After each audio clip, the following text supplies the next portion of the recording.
Anybody over on this side? Yeah. You didn't do a whole lot of up picking in bluegrass stomp. How do you decide when you're gonna just down pick and like do a tune like that? Like, You know, that's the question was I didn't do much up picking on bluegrass stomp. Sorry, and I think his style of playing that particular song, there's just lots more down. There's an attitude about picking down that is just a little stankier than picking up. You know what I'm saying? It's just got some attitude to it. I do some up picking, but I got to say I think most of my playing is more down strokes, and I feel like I can get a lot more volume, a lot better tone. I mean, obviously there's certain things you have to kind of pick up on, you know, to play the melodies and stuff like that. But just my approach, I think, is more downstrokes. You know? Yeah. Yes, sir.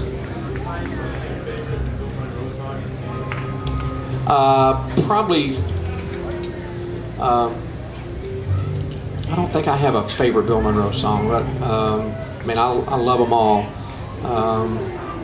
I'll save my singing for tonight. I promise I'll do much better tonight. But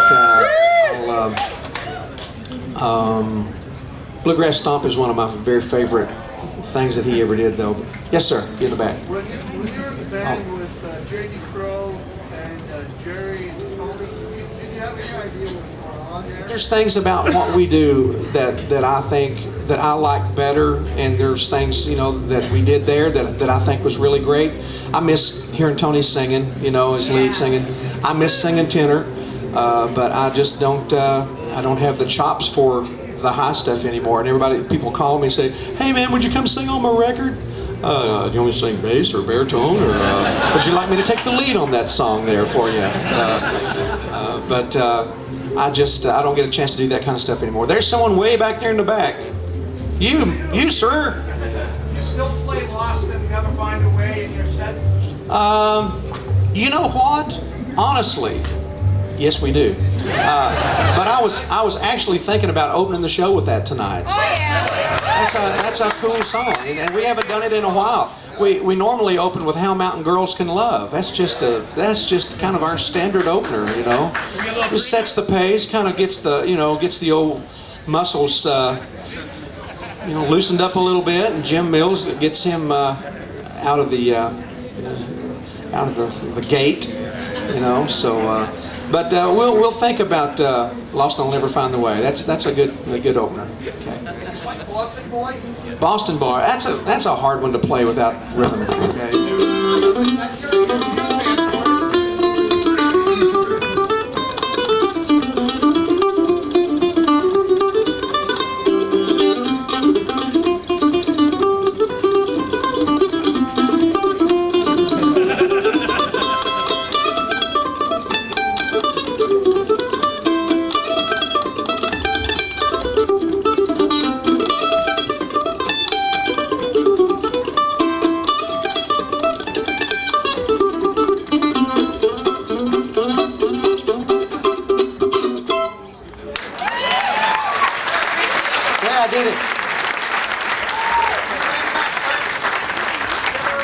It's Mr. Tie Dye.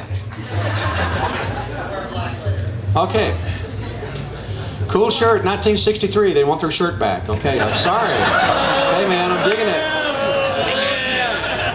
It's great. Yes, sir. From the early generation of bluegrassers, who are some of the mandolin players that you really like? I love Bobby Osborne. He is just a great player. Jesse McReynolds, although I never, I just never could get that. And that's just like, I could on the guitar because I did a pick in these two fingers back when I was playing country and playing country boy and stuff like that. That's how I learned to, get a flat pick and then pick with these two, so I could do J.C. McReynolds on the guitar. But Pee Wee Lambert, that played with the Stanley Brothers back in the 40s, he was awesome. He played a lot like Mr. Monroe, but he had something a little different, you know, and very sweet player. You know, I love Jethro Burns, you know, and learned some of his stuff, and learned to play. Now I got really turned on to Grappelli back in the 70s. I went with the Country Gentlemen after Ralph. I was 16 and played with Ralph pretty much the whole year, and then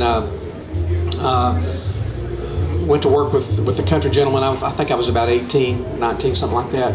But a trip to New York, I met a guy into the city, a guy named Stephen Price, and he was a photographer, but he was also, he'd written quite a few books, and he was a real music guy. Loved music, and he'd heard me play somewhere, and he said, "Man, you need to hear this guy. Have you ever heard of Reinhardt and Grappelli?" I said, "No. Is that an Italian dish over at Mandolin?" And he said, "Man, next time I see you, I'm, you know." So the next time we were back in the city, he brought me a double RCA double disc LP set of Django, and oh my world changed. I mean, it really did. I just it really, and it wasn't long after that. I mean, I'd already kind of been hearing Vassar a little bit, you know, and even when I was with Ralph, I would hear Vassar. He didn't like me to play Vassar licks, you know, with Curly Ray, but you know, a lot of something a lot of people don't know about Curly Ray Klein. Curly Ray Klein could swing. He was an awesome fiddle player. You never, I mean, what he did with Ralph was perfect. I mean, nobody could have done that but Curly. But getting him off stage, getting him back in a jam somewhere. I remember one year, Buck White and the Down Home folks back in those days, Jerry was still with them, and they were playing Sweet Georgia Brown, and it was up in Maryland.